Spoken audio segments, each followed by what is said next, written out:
Bentornati su Things. Oggi voglio parlarvi di alcuni attori che oltre al talento della recitazione aggiungono il coraggio e altre qualità, come ad esempio non usare stuntman nelle scene acrobatiche o pericolose. Ovviamente non stiamo parlando di film drammatici o commedie, ma di film d'azione, dove l'adrenalina sale proprio per la concentrazione di acrobazie e pericolo. Direi che meritano tutta la stima di chi, come me, è appassionato dei loro film. Ma cosa aspettiamo? Non perdiamo altro tempo.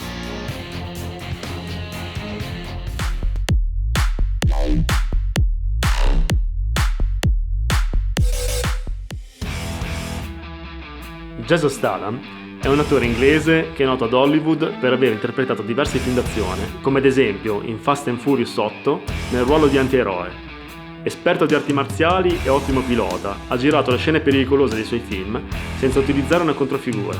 Sono stunt estremi quelli che fa e non di puro esibizionismo. Ex tuffatore olimpionico, è sempre lui che combatte, sfonda porte, si tuffa in violente esplosioni e guida auto a tutta velocità. Infatti, proprio da lui è venuta la critica ai film di supereroi. È ridicolo, tutti davanti ad un green screen con la controfigura. Anche mia nonna potrebbe farlo. Nel film I Mercenari è l'unico attore giovane in mezzo a vecchi giganti come Sylvester Stallone, Jet Li e Dolph Lundgren. Insomma, non serve sempre esibire volti perfetti e muscoli pompati per essere un eroe di film d'azione. Jason Statham è la prova che un fisico atletico, tanto carisma e tanto fascino sono altrettanto utili, se non di più. Zoe è un'attrice neozelandese che nasce proprio come stuntwoman. Inizia nel 1992 e prosegue con contratti importanti come quello per la controfigura di Xena, la principessa guerriera, o in Hercules. Ha fatto anche la controfigura nel film di Quentin Tarantino Kill Bill.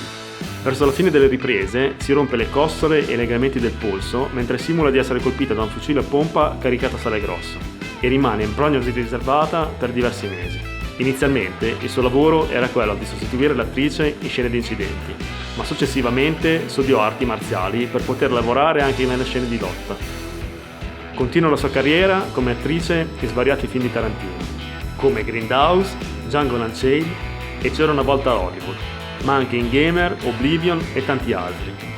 Naturalmente Zoe Bell, nel film che ha interpretato come attrice, non ha mai utilizzato controfigure, una tipa veramente tosta.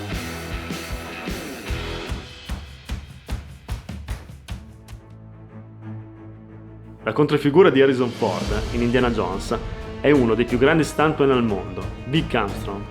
Peccato che con lui rimanga sempre con le mani in mano, perché nel film della saga l'attore ha voluto girare da sé tutte le scene e anche le più pericolose, come incidenti in auto o svolazzamenti appeso da un elicottero. Proprio Armstrong ha detto di lui: se non fosse diventato un grande attore sarebbe diventato uno stuntman eccezionale.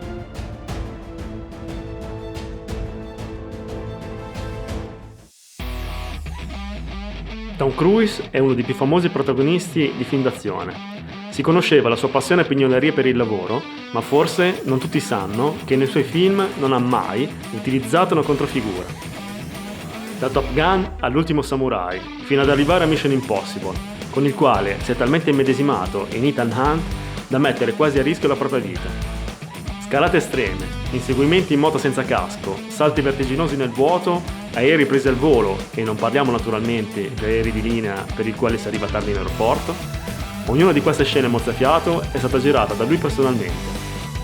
Tutto ciò gli è costato, sul set di Mission Impossible Fallout, la frattura della caviglia, durante un salto da un palazzo all'altro, che lo ha costretto ad un riposo forzato e quindi a sospendere la lavorazione del film. In Oblivion, dove interpreta un tecnico che vive in una casa orbitante attorno alla Terra ormai deserta dopo le radiazioni nucleari e la distruzione della Luna, guida una moto particolare, realizzata modificando un Honda CRF 250X. In una delle riprese Cruise sta guidando a tutta velocità e deve effettuare un salto in una strada sassosa, perde il controllo della moto e cade rovinosamente, rialzandosi per fortuna illeso e ripetendo subito dopo la scena. In Top Gun, il film di Tony Scott, interpreta un pilota da caccia che si innamora della propria istruttrice. In una scena in mare, il suo paracadute si stava riempiendo d'acqua e l'avrebbe trascinato sotto da lì a poco. Per fortuna sono intervenuti tagliando le funi e liberandolo dalla trappola potenzialmente mortale. Nell'Ultimo Samurai, uscito in Italia nel 2004, stava quasi per rimetterci la testa nel vero senso della parola, con un colpo di spada maldestro da un suo collega. Insomma, guadagnerà anche tanto, ma direi che se li merita tutti, no?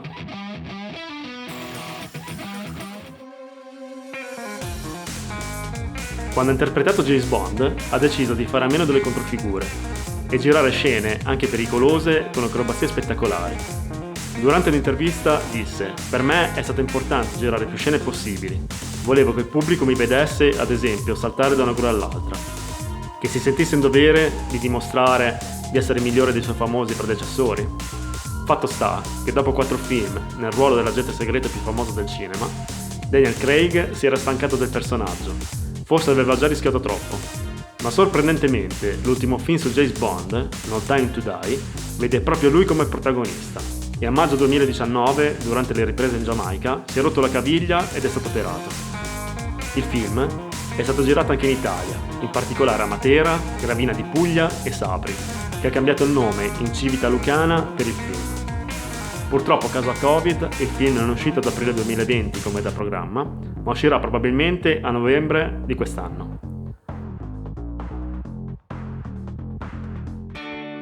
E anche per oggi siamo arrivati alla fine del video. Se avete apprezzato, iscrivetevi cliccando sulla campanellina. Io vi saluto e vi ringrazio per averci seguiti.